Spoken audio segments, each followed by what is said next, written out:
EPAWA meteorologist Bobby Martich here with your outlook for August 23rd, 2023. It is Wednesday, middle of the work week, and the Wednesday video forecast is proudly sponsored by the KP Agency in Easton, Pennsylvania. The KP Agency is Easton's only woman-owned insurance group and is an independent brokerage specializing in Medicare insurance products. Turning 65 and enrolling in Medicare can easily be described as one of the most overwhelming and confusing processes. You are bombarded with ad mail and endless calls, and the information out there can be both misleading and unreliable. Why not use a trusted local professional to guide you through the process? And at no cost, the KP Agency can educate and enroll you in all of your Medicare-related needs. Visit them online at thekpa.net or give them a call at 908-329-7140, and please tell them that Bobby from EPAWA sent you. They are the KP Agency in Easton, proud sponsors of the Wednesday video forecast. So today, we've had several days in a row where we really haven't had any precipitation or very minimal, and it's been a pretty nice stretch again. We are going to have a warm front moving toward the region today in association with this, what is going to be an MCS over the Great Lakes. That's going to move south-southeastward, so it's going to miss the thunderstorms part of it. It's going to end up here in western Pennsylvania and eventually southwestern Pennsylvania. But in our area here, I don't think we're really dealing with much of anything, and that's because we have a lot of dry air in place. So there will be a warm front moving toward the region today. We are going to have an increase in clouds, especially in our northern areas and central areas, from northwest to southeast during the course of the afternoon. Then eventually clouds will increase further southeast than that toward the Delmarva in the evening hours. But I do think precipitation largely holds off until maybe in the overnight period, and not really seeing too much here in the European model. And as we continue this forward here to Thursday, there's really not too much shown here. But I do think that with the warm front in the vicinity here on Thursday, we do have some scattered showers to contend with. I will say, though, today, look where it has. This is what it has in the afternoon. It has some scattered showers over northern Pennsylvania, northeastern Pennsylvania, north central, northeast, and parts of east central Pennsylvania here. I think this is probably not happening.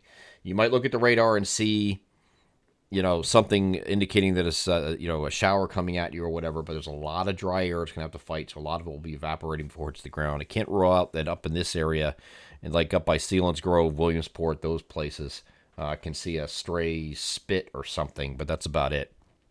The rest of the area, this is probably not happening.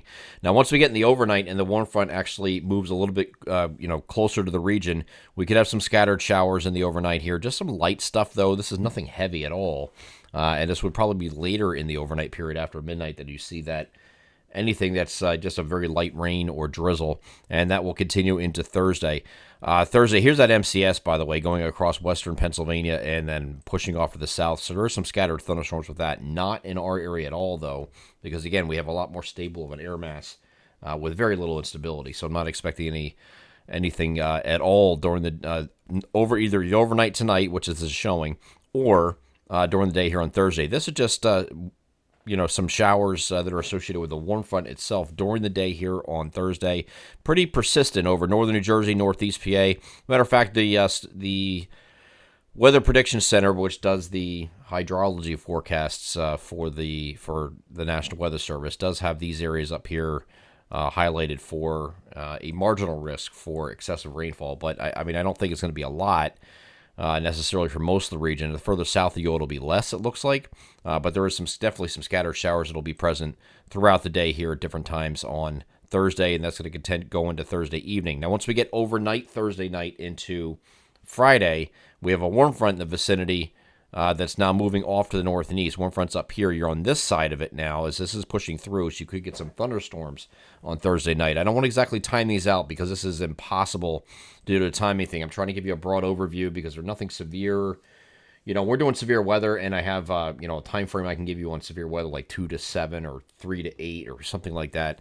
That's a little bit different. We're just talking about mainly showers on Thursday, and then the conversation is going to change a little bit once we get to Thursday night to the opposite side of that warm front, and you get these dew points up higher and things like that. And the precipitable water content will be higher. You'll have some locally heavy rainfall potential and some thunderstorms possible in the overnight period here on Thursday night, and then that will go into Friday morning. Now, the NAM is very fast with the trailing cold front and brings it in very early Friday morning. The time frame here, as you see in the upper right-hand corner, is 8 o'clock in the morning on Friday. This is notably faster than some other guidance, which brings it through afternoon or maybe even Friday evening. So if this is going to be this fast, Friday's not going to be that big of a deal either. Okay, it might be just a little wet in the morning, and then that's it. You know, morning thunderstorms are scattered showers and thunderstorms, and then that moves away to the south and east, and that's it. We're going to continue to follow the timing of that because there is a big timing discrepancy with Friday. We're going to continue to follow that over the next couple of days and see where we land with each update that I do every single day. So we'll have another one here for Thursday morning, and I'll give you a better look at what Friday is entailing at that point to see where the trends are. And then, but either way, we're not looking at severe weather through the end of the week. It's just a little wetter than it has been recently. Now, the European model does bring this through here on Friday, also a little early, more like afternoon, okay?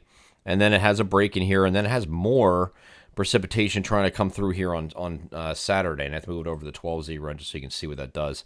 And it brings scattered showers and thunderstorms. I'm not buying that for Saturday at all, okay? I think Saturday, just a partly cloudy day with a stray shower or storm, and most other guidance agrees with that notion that this is not going to be here like the European model is trying to sell. In the bottom right-hand corner of your screen here is Franklin, okay? It could be tropical storm / hurricane at this point. I still, if you saw yesterday's discussion I did for the Monday video, I went into a very detailed analysis of why I don't think this is going to come to it might come close. It might do one of these numbers here, and it's going to head off to the north and east away from the U.S. mainland. We're not expecting this to come into our area at all. I'm just going to move this forward, see how close I was to that line there. Actually, I'm a little too far west. European model breaks a little bit further east than that. But the whole general idea that it's going to recurve and head away is still there.